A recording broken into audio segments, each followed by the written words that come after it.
Magandang araw mga bata! Para sa ating unang araw, natutukoy ang huwaran ng organisasyon ng tekstong impormatibo. Hudyat ng pagsusunod-sunod.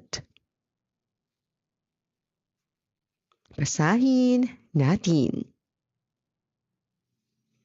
Saan ka man at saan ka man pumunta, ang tahanan ay kapag kasama mo ang iyong pamilya at ang pagmamahal sa isa't isa ang nagbubuklod sa inyo.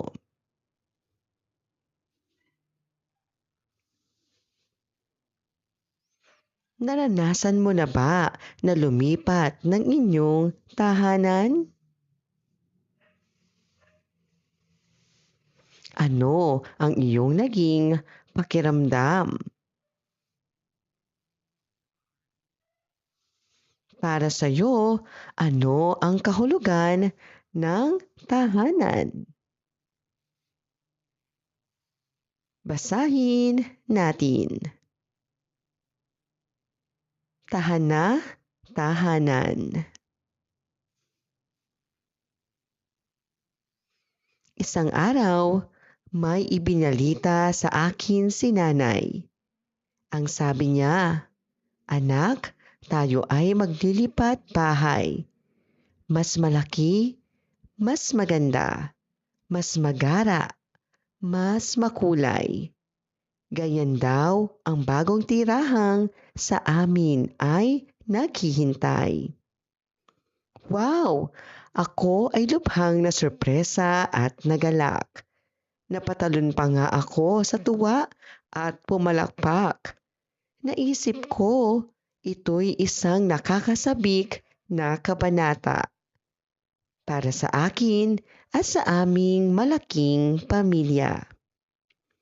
Pero, teka, bigla naman akong natigilan. Ilang tanong ang pumasok sa aking murang isipan. Madadala kaya namin ang lahat ng kagamitan? Wala kayang importanteng maiiwanan? Makakasama ba ang lahat ng kapamilya ko? Di kaya mahirap puntahan yun at masyadong malayo? At paano na kaya ang aking mga kaibigan? Di kaya sila maligaw patungo sa bagong tirahan? May hardin din kaya sa aming lilipatan? Meron din bang nakakaaliw na palaruan? Marami rin kayang lugar na pwedeng pasyalan? Maibibigay ba nito lahat ng aming kailangan? Sinulyapan ko ang aming bahay. Nilibot ang bawat bahagi. Dito ako isinilang, nagkaisip, natuto, lumaki. Dito ko nadama ang saya at pagmamahalan. Dito ko naranasan ang damayan at pagbibigayan. Ilang bagyo na rin ang kanyang pinagdaanan. Pero ang lahat ng ito ay kanyang nalampasan. Siya ang aming sandigan, takbuhan, kanlungan. Paano ko ba siya magagawang iwanan at kalimutan? Kinagabihan ay paikot-ikot ako sa aking kama. Di ako makatulog. Para akong balisa. Magulo ang aking isip. Damdamin ay halo-halo. Natatakot, kinakabahan, nalulungkot, nalilito. Unti-unti ay bumigat ang aking mga mata. Pagod na utak at puso ay gusto nang mamahinga. Pero, teka, ano ba itong nakikita ko? Ang aming bahay ay tila nag-anyong tao. Kitang-kita ko ang mga patak ng luhang nag-uunahan. Damang-dama ko ang kanyang lubos na kalungkutan. Niyakap ko siya at hinaplos ng marahan. Bulong ko sa kanya, tahan na, tahanan. Alam ko na kung ano ang dapat gawin. Inaya ko siyang sumama sa akin. Sa malayong lugar kami pupunta, kung saan hindi kami masusundan at makikita. Kaya't dala-dala ang ilang gamit ay aming sinimulan ang paglalakbay kahit di tiyak ang patutunguhan. Pero di pa man kami masyadong nakakalayo, may pangyayaring gumulat sa amin pareho. Malakas na hangin at malalaking patak ng ulan ang biglang sumalubong sa aming daanan. Nakakatakot ang tubig na lumaragasa.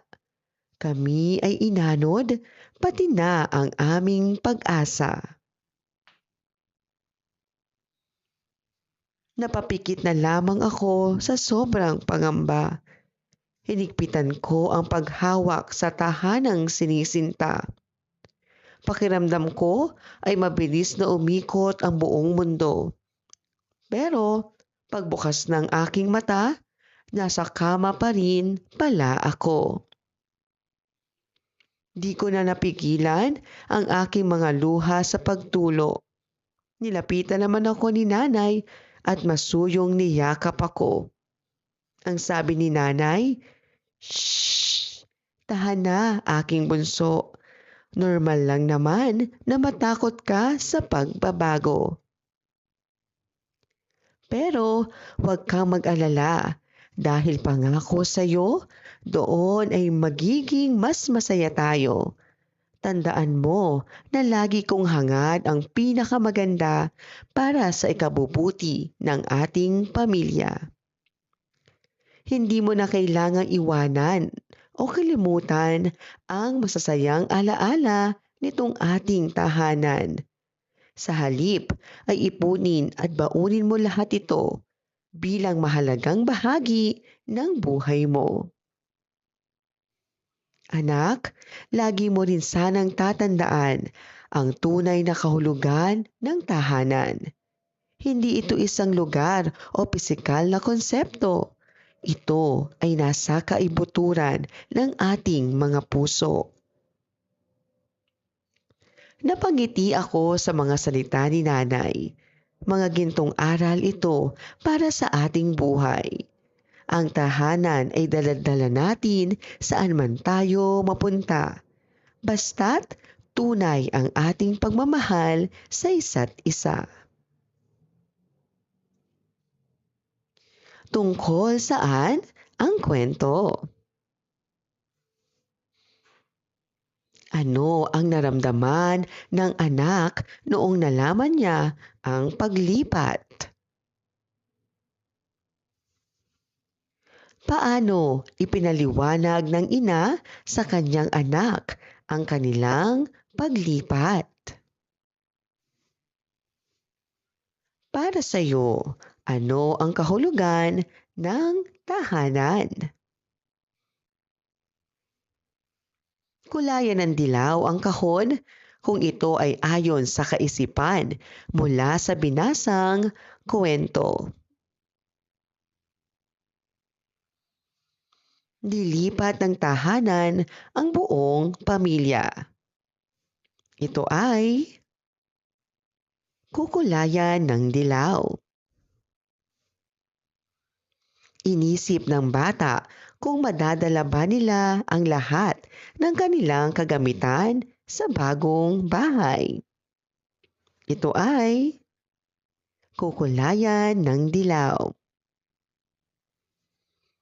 Naisip ng bata na maiiwanan niya ang lahat ng kanyang kaibigan. Ito ay kukulayan ng dilaw.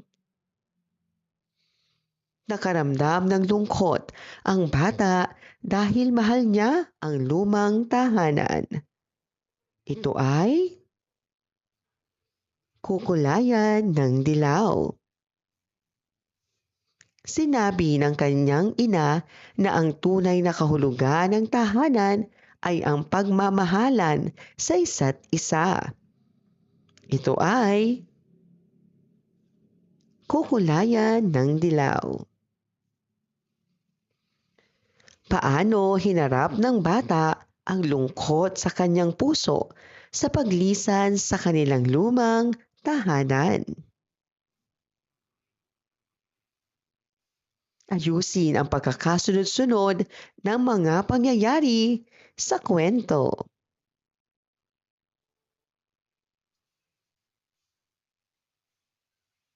Una, ibinalita ni nanay ang aming paglipat. Pangalawa, madadala kaya namin ang kagamitan? Pangatlo, sinulyapan ko at nilibot ang aming bahay. Pang-apat, ang aming bahay ay tila nag-anyong tao. At panglima, basta't may pagmamahalan, ito ay tahanan.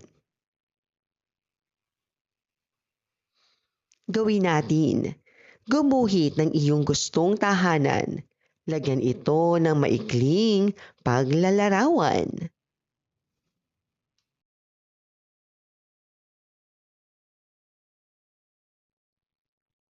Ikalawang araw, natutukoy ang huwaran ng organisasyon ng tekstong impormatibo, hudyat ng pagkakasunod-sunod. Tayo ay magbalik-aral. Ano ang pamagat ng binasa nating istorya kahapon? Paano tinanggap ng bata ang kanilang paglipat ng bahay? Ano ang naging aral sa storya? Basahin natin. Sinulyapan ko ang aming bahay. Nilibot ang bawat bahagi. Dito ako isinilang, nagkaisip, natuto, lumaki. Dito ko nadama ang saya at pagmamahalan. Dito ko naranasan ang damayan at pagbibigayan. Ilang bagyo na rin ang kanyang pinagdaanan. Pero ang lahat ng ito ay kanyang nalampasan. Siya ang aming sandigan, takbuhan, kanlungan. Paano ko ba siya magagawang iwanan at kalimutan? Malakas na hangin at malalaking patak ng ulan ang biglang sumalubong sa aming daanan. Nakakatakot ang tubig na lumaragasa. Kami ay inanod, pati na ang aming pag-asa. Napapikit na lamang ako sa sobrang pangamba. Hinigpitan ko ang paghawak sa tahanang sinisinta. Pakiramdam ko ay mabilis na umikot ang buong mundo. Pero pagbukas ng aking mata, nasa kama pa rin pala ako. Itala natin. Isipin ang mga pangyayari sa kwento. Sabihin ang mga bagay na alaala ng bata sa kanilang bahay. Mga alaala ng bata sa kanilang tahanan. Dito ako isinilang, nagkaisip, natuto at lumaki. Dito ko nadama ang saya at pagmamahalan.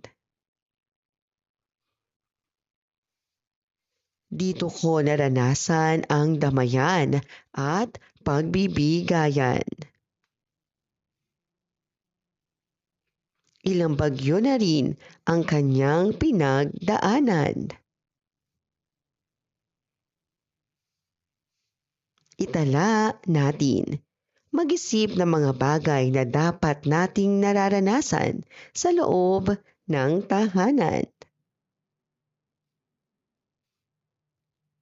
Mga dapat mong nararanasan sa loob ng tahanan.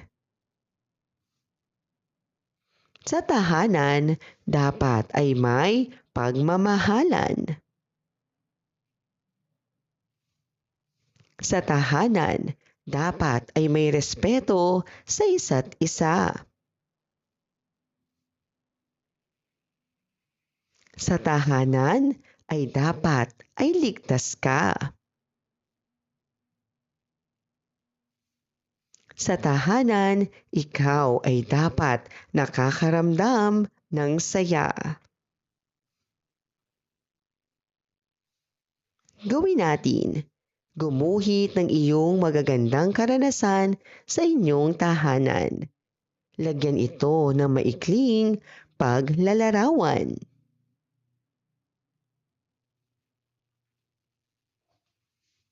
Ikatlong araw, natutukoy ang huwara ng organisasyon ng tekstong impormatibo, hudyat ng pagpapaliwanag.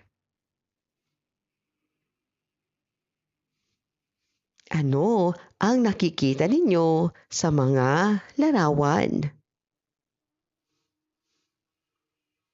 Ano ang maaaring mangyari kapag may malakas na bagyo o lindol? Paano natin malalaman kung aling lugar ang delikado? Upang malaman kung aling lugar ang maaaring bahain o magkaroon ng landslide, gumagamit tayo ng hazard map. Ano ang hazard map?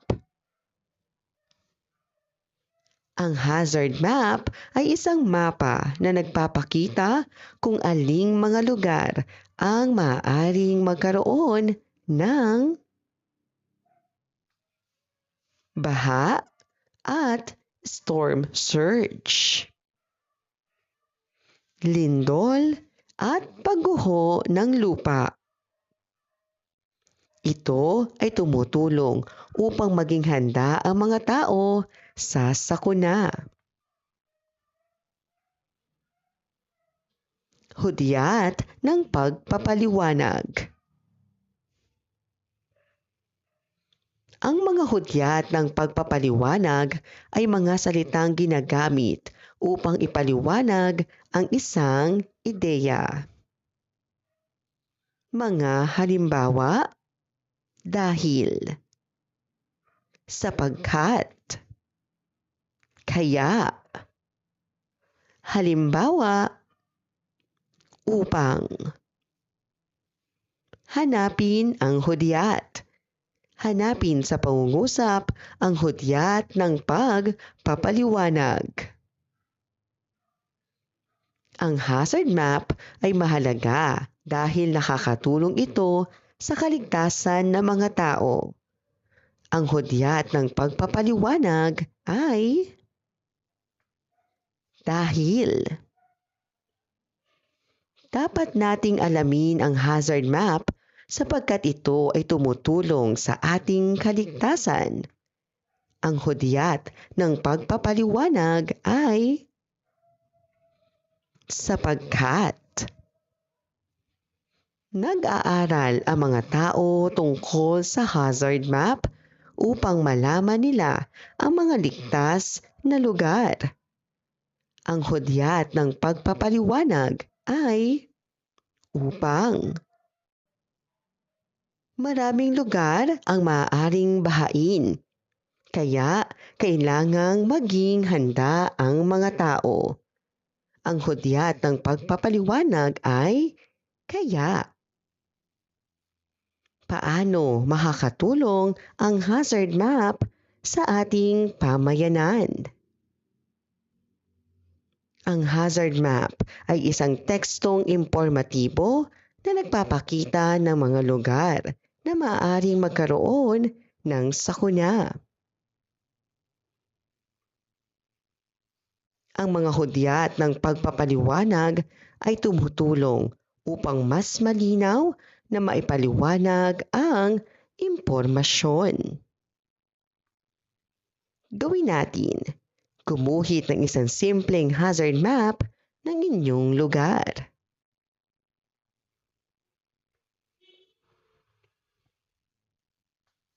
Ika-4 na araw, natutukoy ang huwaran ng organisasyon ng tekstong impormatibo, hudyat ng pagpapaliwanag. Ano ang tekstong impormatibo? Ano ang hazard map? Magbigay ng halimbawa ng hudyat ng pagpapaliwanag. Ano ang nakikita ninyo sa mapa? Bakit mahalaga ang hazard map sa komunidad?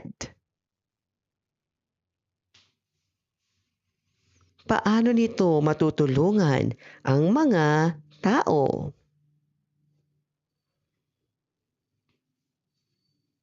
Ang hazard map ay nagbibigay ng impormasyon upang malaman ng mga tao kung aling lugar ang ligtas at aling lugar ang delikado.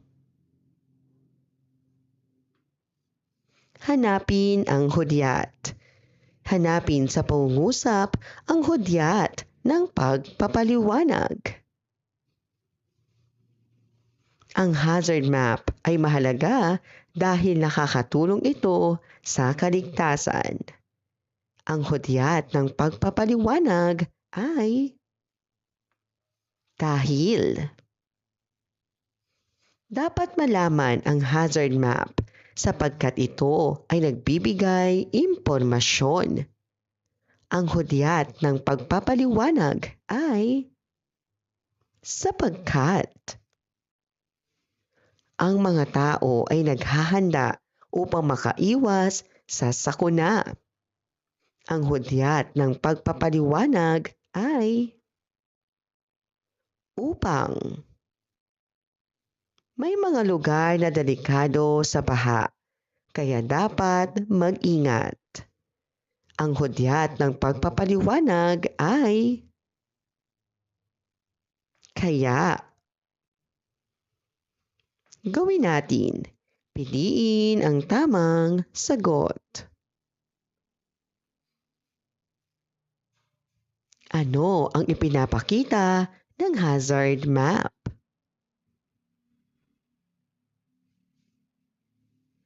Alin sa mga sumusunod ang hudyat ng pagpapaliwanag? Bakit mahalaga ang hazard map? Ano ang uri ng teksto na nagbibigay impormasyon? Ano ang dapat gawin ng mga tao kapag may sakuna? Gawin natin. Piliin ang wastong hudyat ng pagpapaliwanag.